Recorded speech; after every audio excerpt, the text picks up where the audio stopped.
प्रकटे हैं चारों भैया अवध में बाजे बधैया। प्रकटे हैं चारों भैया अवध में बाजे बधैया। प्रकटे हैं चारों भैया अवध में बाजे बधैया।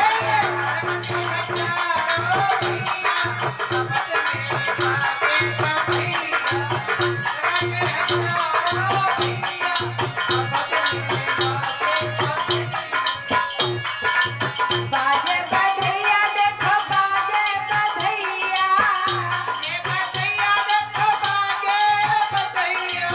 बाजे बधैया देखो बाजे बधैया। लंबे लंबे हाथ ऊपर उठाए सभी लोग। प्रकटे हैं चारों भैया अवध में बाजे बधैया। प्रकटे हैं चारों भैया अवध में बाजे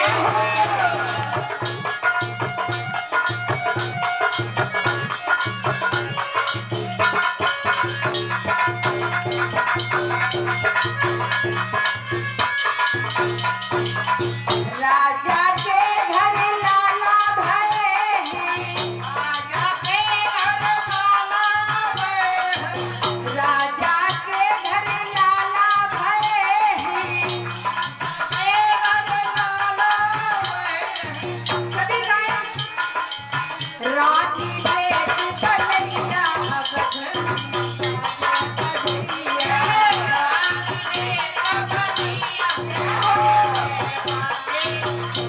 बधैया।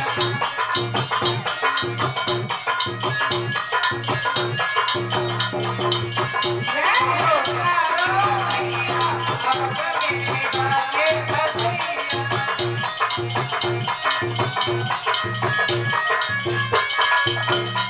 बधैया। प्रकटे हैं चारों भैया अवध में बाजे बधैया।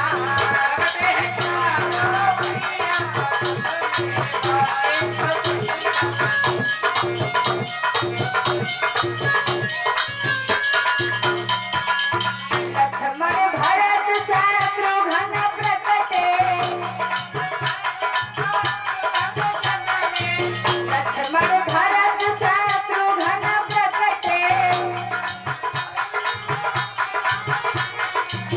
और प्रकटे रघुरैया अवध में चारों भैया अवध में बाजे बधैया।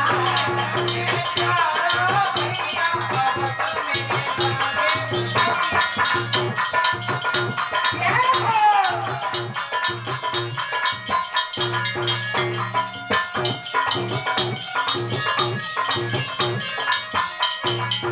हाथी लुटावे राजा घोड़ा लुटावे। माता बहनों, हाँ गाओ सब लोग। हाथी लुटावे राजा घोड़ा लुटावे। लंबे लंबे हाथ ऊपर उठाएंगे सभी एक बार। मैया लुटावे रुपैया अवध में बाजे बधैया। मैया लुटावे रुपैया अवध में बाजे बधैया।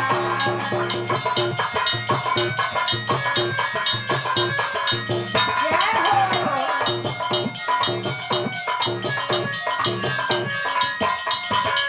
प्रकटे हैं चारों भैया अवध में बाजे बधैया। राम लला की होत न्यौछावर।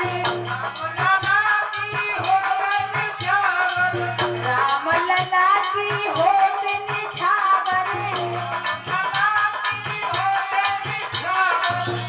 पीछे वाली माता बहनों देखो कैसी खुल गई है, ताली ना बजा सकती। जगमाखन धनु भैया अवध में बाजे बधैया।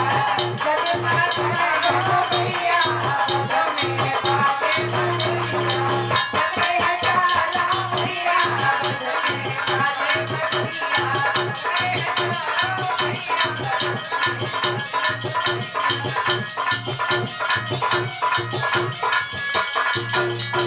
भगवान श्री राम की। बड़ी खुशियां छाई हैं, बड़ा अच्छा लग रहा है।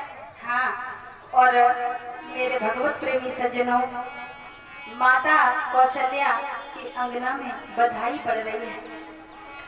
थक गई माता बहनों ताली बजा बजा के, है ना। चलो कोई बात नहीं, भगवान के लिए थोड़ा बहुत मेहनत कर लोगी तो क्या है, घर में पूरा दिन काम करती हो तभी तो थकान होती है। कथा में तो ये मेहनत करना थोड़ा सार्थक है। तो इतना तो बनता है। बोलिए परीक्षित महाराज की जय हो। किलियो राम अवतार। माता बहने कह रही हुई हैं, हम तो जो ताली बजाए बजाए परेशान हो गए, चैन नहीं लगन दे रही है मैं, है ना। अब थोड़ी कर लो मेहनत, भगवान का जन्म हुआ है। किलियो राम अवतार दरस दियो मेहतारी।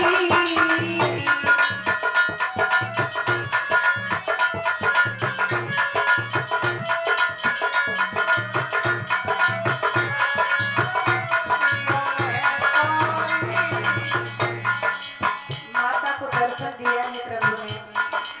मेहतारी हाँ मेहतारी, मेहतारी हाँ मेहतारी, दियो नाम अवतार दरस दियो मेहतारी। दियो राम अवतार दरस दियो मेहतारी। जय हो।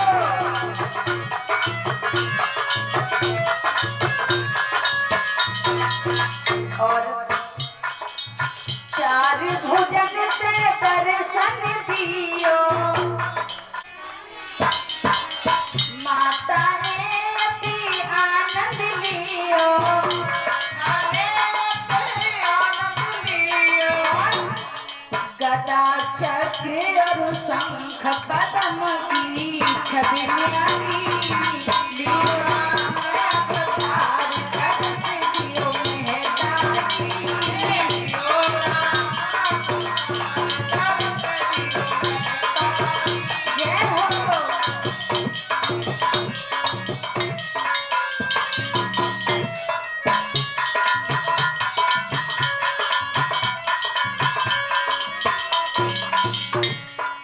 दशरथ भूप हृदय हर्षामी।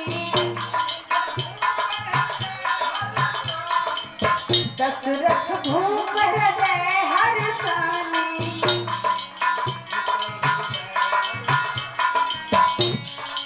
दीने दान और द्रव्य लुटाने,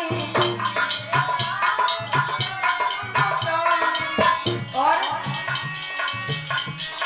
खुशियाँ रहे मनाई। हाँ, खुशियाँ रहे मनाई नगर के नर नारी।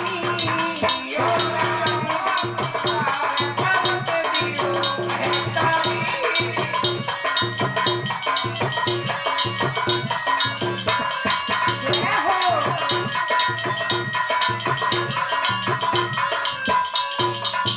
बोलिए गोविंद भगवान की। जय हो। इस प्रकार भगवान श्री राम का प्राकट्य होता है, चारों राजकुमारों का जन्म होता है। दिन बीते, उसके बाद में इनका नामकरण संस्कार होता है, नाम रखा गया। और कौशल्या माता के बड़े पुत्र का नाम राम रखा है। माता कैकेयी के बेटे का नाम भरत रखा गया। और माता सुमित्रा के जो दो पुत्र पैदा हुए थे उनके नाम रखे गए लक्ष्मण और शत्रुघ्न। और ये चारों राजकुमार के नामकरण हो जाते हैं। नामकरण संस्कार हुआ है, धीरे धीरे समय बीता। तो इधर शंकर भगवान जो थे, जब कहीं पर भगवान जन्म लेते हैं ना, अवतार धारण करते हैं, तो शंकर भगवान उनका दर्शन करने को जरूर आते हैं। जब प्रभु ने देखा है कि मेरे आराध्य का प्राकट्य हो गया है, चलो हम चल के दर्शन करते हैं, तो शिव जी चले हैं। तो शंकर आए एक दिन जोगी भेष बनाई, कौशल्या के द्वार पर रहे यूं जगह कौशल्या मैया के द्वारे पे आवाज लगाई। और आवाज जब लगाई है तो मैया ने जब किसी जोगी बाबा की आवाज सुनी है तो माताएं तो हमारी होती ही बड़ी दयालु हैं। द्वारे पे अगर कोई भिखारी आ जाए तो कभी वापस नहीं करती। इनका हृदय बड़ा कोमल हुआ करता है। कि अलख सुनी माई आई द्वारे पे, अलख सुनी माई आई द्वारे पे।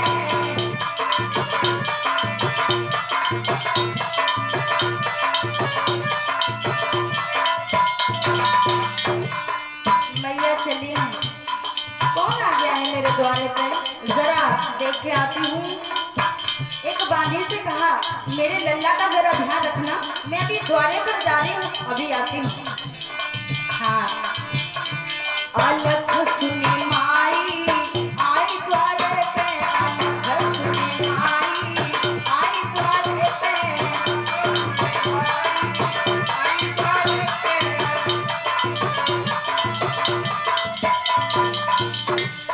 मैया ने जानो कोई संत भिखारी, किवाड़ खोले काय के, मोतियों के खजाने के। हार भर लाई आई द्वारे पे, हार भर लाई आई द्वारे पे, आई द्वारे पे, आई द्वारे पे।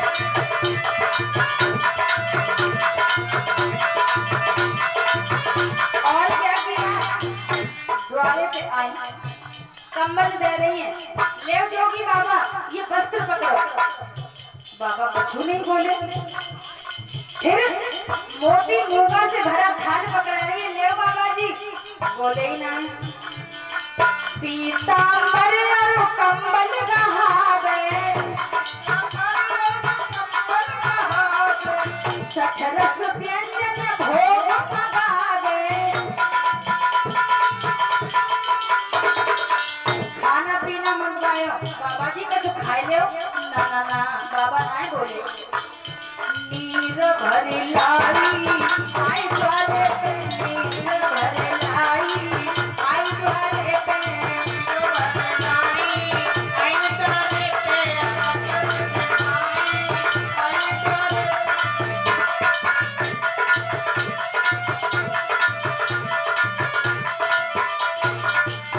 अब बाबा कुछ बोली ना रहे तो मैया बोली जी महात्मा कैसे हैं?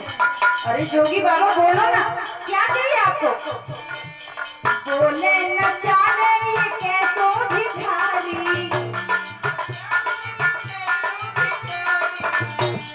पलना में झूले मेरो कुंवर हजारी। बहुत घबराई आई द्वारे पे, बहुत घबराई आई द्वारे पे, अलख सुनी माई आई द्वारे पे, अलख सुनी माई आई द्वारे पे।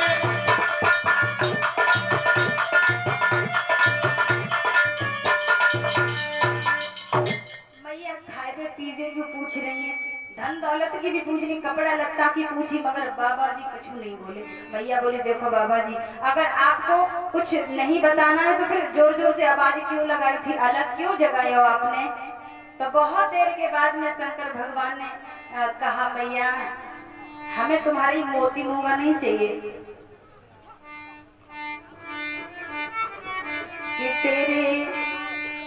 तेरे पलने में जो बेटा झूल रहा है ना वो पालनहार हमें तो उसका दर्शन करा दे। तो मैया ने जैसे ही ये सुना है तो कहने लगी नहीं बाबा तुम चाहे कुछ भी कहो, मैं अपने लल्ला का दर्शन तुम्हें नहीं कराऊंगी। तो बाबा कहने लगे अगर तुम लल्ला का दर्शन नहीं कराओगी वहां तो हमें तुम्हारी मोती मूंगा नहीं चाहिए, मैं जा रहा हूँ। और मैया ने जब साफ मना कर दिया है, शंकर भगवान भी जिद ठान गए मुझे चाहिए कुछ नहीं, या तो लाला के दर्शन कराओ बाकी अपना सब ले जाओ, मुझे कुछ भी नहीं चाहिए। अब शंकर भगवान ने आंखें बंद करी तो भगवान से कहा है कि प्रभु अब आप ही कुछ कर सकते हो, और अगर आपने कुछ नहीं किया तो तुम्हारे दर्शन किए बिना ही हमें वापस जाना पड़ेगा।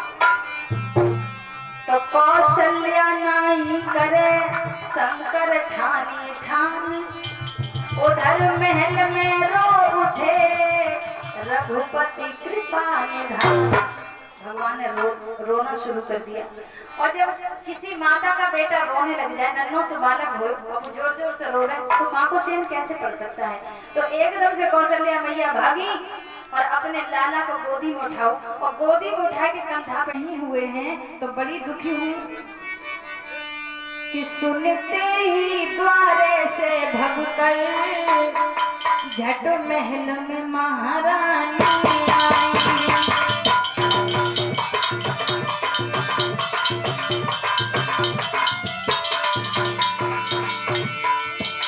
कुछ कार्य के गोदी में ले लो राम को, मैं बादी में स्थान दिया। अब मैया ने बहुत छुपाया, मेवा भी खिलाई, मिष्ठान भी खिलाया, मगर भगवान रोना बंद नहीं हुए। कुछ तारे बहुत थपथपाए, मेवा भी मिष्ठान दिया। भक्तों के प्यारे भगवान ने पर रुदन अपना बंद किया।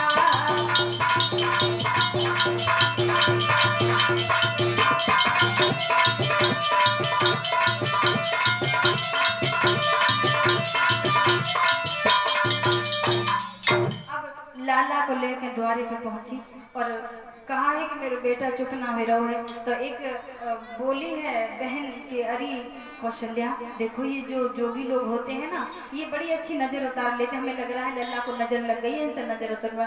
मैया बोली इनको मैं लाला को नहीं दूंगी, नहीं। और जब बार बार कहा है सखियों ने तो मैया मान जाती है, और जैसे शंकर भगवान की गोदी में लल्ला को दिया है, और ये तो मनोरथ था ही, इसकी वजह से तो वो रो ही रहे थे। और जैसे शंकर भगवान की गोदी में गए तो ज्यों ही जननी ने दिए प्रभु शंकर की गोद, त्यों ही हंसने लग गए अति मन मान प्रमोद।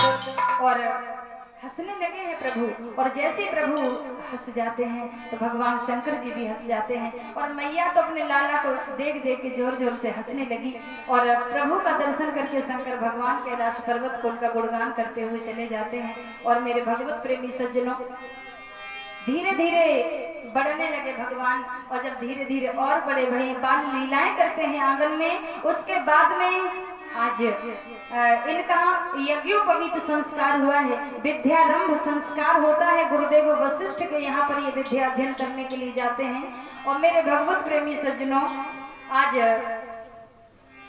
दीक्षा इनकी हुई है, और पढ़ने के बाद में विद्या अध्ययन करने के बाद ये लोग लौट करके अपने राजमहल में आ जाते हैं। और इधर वन में क्या हुआ, वन में जो राक्षस लोग थे, जो सभी ऋषि मुनियों को, भगवान के भक्तों को सताते थे, तो विश्वामित्र जी सोचने लगे हैं कि अब इन राक्षसों का अत्याचार बहुत हो चुका है, अब इनकी अति बहुत हो गई है, इनको नष्ट करना ही पड़ेगा।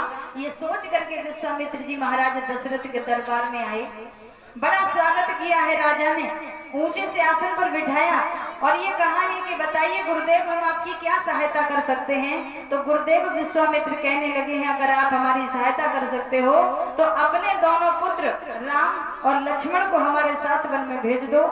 तो जैसे ही इतनी बात सुनी है तो राजा दशरथ घबरा गए और कहने लगे हैं कि ये सब मैं कैसे कर सकते हैं, ये मेरे प्राणों के भी प्राण हैं, हम अपने बच्चों के मासूमों को कैसे भेजें, हमें कहो तो सेना लेकर हम चलते हैं। तो विश्वामित्र जी कहने लगे, अरे ऐसी सेना की जरूरत होती तो हम खुद उनसे भिड़ जाते, हमें इस बार मारने वाले को नहीं, इस बार हम तारने वाले को लेने के लिए आए हैं। और गुरुदेव वशिष्ठ के समझाने पर राजा दशरथ जो थे अपने दोनों पुत्र राम और लक्ष्मण को विश्वामित्र के साथ वन में भेज देते हैं।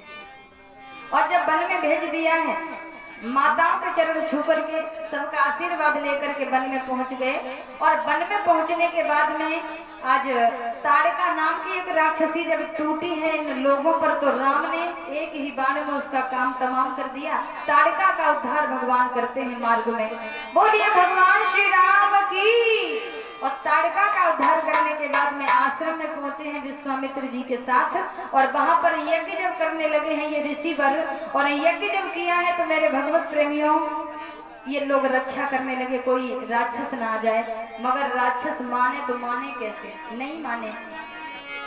और जैसे यज्ञ कुंड में आहुति समर्पित करने लगे हैं ये ऋषि, तब तक राक्षस आ गए। एक तरफ राम है, दूसरी तरफ लक्ष्मण है, रक्षा कर रहे हैं कि पर दुष्ट का हो कैसे माने, और मारीच धनुजय का था भारी, मारीच धनुजय का था भारी।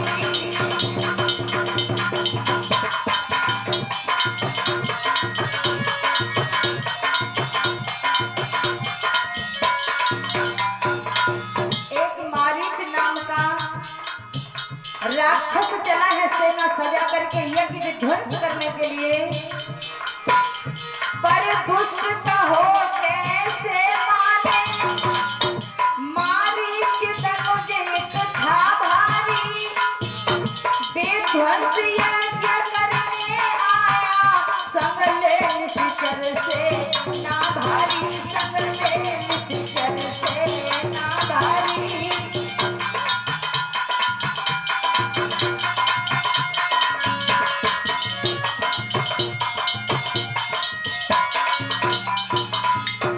अब राम ने क्या किया, भगवान राम ने बाण निकाला और मारीच को जान से नहीं मारा, खत्म नहीं किया उसको, ऐसा बाण मारा मारीच को राम ने सागर के, अब सागर के किनारे पर जब डाला है, सागर के तीर गिरा जाकर फिर धनुष सुबाहु आया है, प्रभु एक बाण में ही जिसको धरती की सेज सुलाया है, धरती की सेज सुलाया है।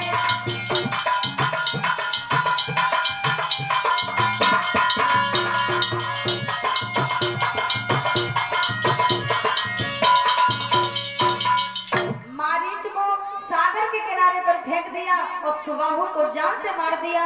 यज्ञ पूरा हुआ है।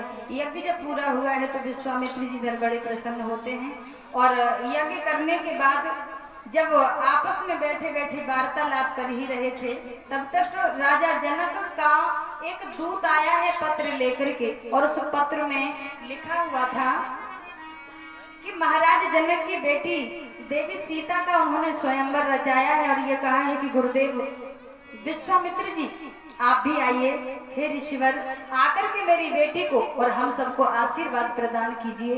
तो राम लक्ष्मण दोनों से कहा है बेटे हमारे साथ चलेंगे आप, तो कहा है कि गुरुदेव हम तो आपकी छाया की तरह हैं, जहां आप चलेंगे वहीं हम चलेंगे। तो आज राम और लक्ष्मण दोनों को लेकर के विश्वामित्र जी जो थे वो जनकपुरी की ओर चले हैं। इधर जनकपुरी में महाराज जनक की जो बिटिया है सीता, तो हमारी ये बहनें होती हैं, माताएं होती हैं, घर की साफ सफाई करती हैं, आंगन को लीपती हैं पीली मिट्टी और गोबर लेकर के, है ना। तो जमीन का लेपन कर रही थी सीता जी। तो जहाँ पर धनुष रखा था वो शिव जी का, तो उस धनुष जहाँ रखा था वहाँ ठीक से सफाई नहीं हो पाती थी। तो एक हाथ से सीता जी का हाथ उस पीली मिट्टी और गोबर में सना है, और सीता जी ने एक हाथ से धनुष उठाओ और दूसरी तरफ रख दिया और वहाँ की साफ सफाई करके वहाँ जगह को लीप दिया। और जब राजा लौट के आए तो उन्होंने पूछा कि धनुष यहाँ से यहाँ किसने रख दिया, तो बताया कि आपकी बेटी ने ये सब किया है। तो जनक महाराज सोचने लगे मेरी बेटी अगर इस धनुष को उठा सकती है तो इसका मतलब सीधा सा है मेरी बेटी का पति ऐसा होना चाहिए जो इस धनुष का खंडन कर दे, इस धनुष को तोड़ दे। और दरबार में जाकर के ये घोषणा कर दी जो भी शूरवीर इस धनुष को तोड़ेगा उसी के साथ में हम अपनी बेटी सीता का विवाह करेंगे। और दूर दूर के राजाओं के लिए चिट्ठी भेज दी गई, पत्र भेज दिए गए हैं, और सीता का स्वयंवर जब रचाया है तो आज महाराज जनक के पास विश्वामित्र जी चले हैं, उनको भी पत्र मिला है, आइए और हमें आशीर्वाद दीजिए ऋषिवर। तो राम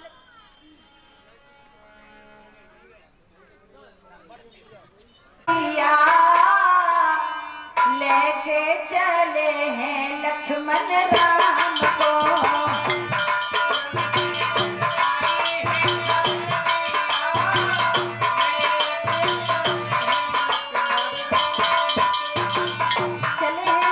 धीरे धीरे आगे को बढ़ने लगे। मुनि ने चले हैं लक्ष्मण राम को,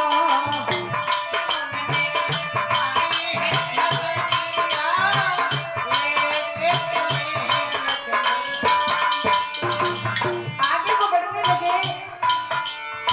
क्वार शुक्ला द्वादशी को मुनि ने सीधा लगाई।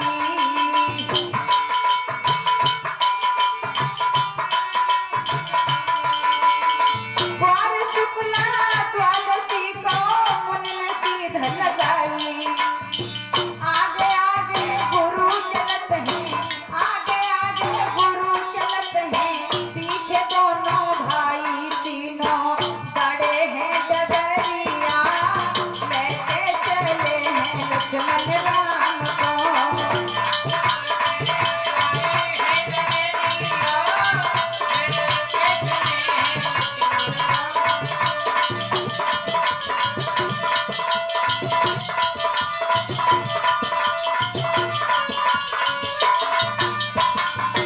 मुनि ने पाई है खबरिया, लेके चले हैं लक्ष्मण राम को।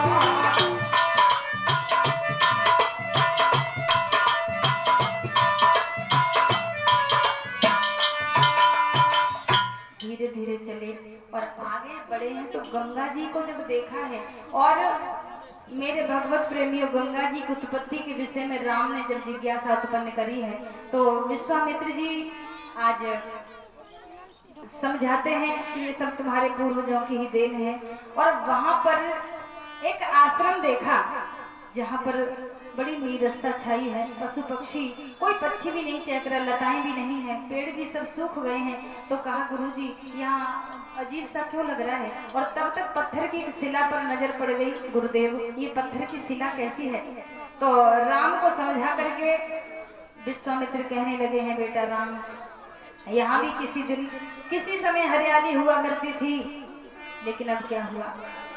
तो कहा कि गौतम ऋषि का आश्रम है ये, और बेटा ये गौतम ऋषि की पत्नी देवी अहिल्या है, जिनको पति का शाप मिला हुआ है, तब ये पत्थर की हो चुकी हैं, और तुम इनका उद्धार कर दो। तो सारी कथा समझा करके बताई कि एक बार अहिल्या को इंद्र ने देखा, और अहिल्या के रूप सौंदर्य को देख करके इंद्र काम वासना से ग्रसित हो गया और सोचने लगा अहिल्या के साथ में भोग विलास कैसे करूं। तो चंद्रमा के पास में इंद्र गया है और ये कहा है कि चंद्रमा भैया हमारे स्वामित्री जी समझाने लगे हैं, बेटा राम चलिए मुझे अहिल्या के पास जाना है, और अहिल्या मुझे ऐसे नहीं मिल सकती। गौतम ऋषि हमेशा आश्रम में रहते हैं, वो केवल स्नान करने को जाते हैं। सो के तुम मुर्गा बन जाना, तुम मुर्गा बन जाना, मैं बाबा बन जाऊंगा।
क्या हुआ, इंद्र समझाए कि चंद्रमा को लाओ, और चंद्रमा ने क्या किया है, चंद्रमा में मुर्गा बन करके आया है, और आधी रात को ही सवेरे मुर्गा बांध लगाता था तब जाते थे, और अब तो ये बन करके आया है स्वयं तो आधी रात को। कि गजब कर डारो बेटा कि गजब कर डारो बामुर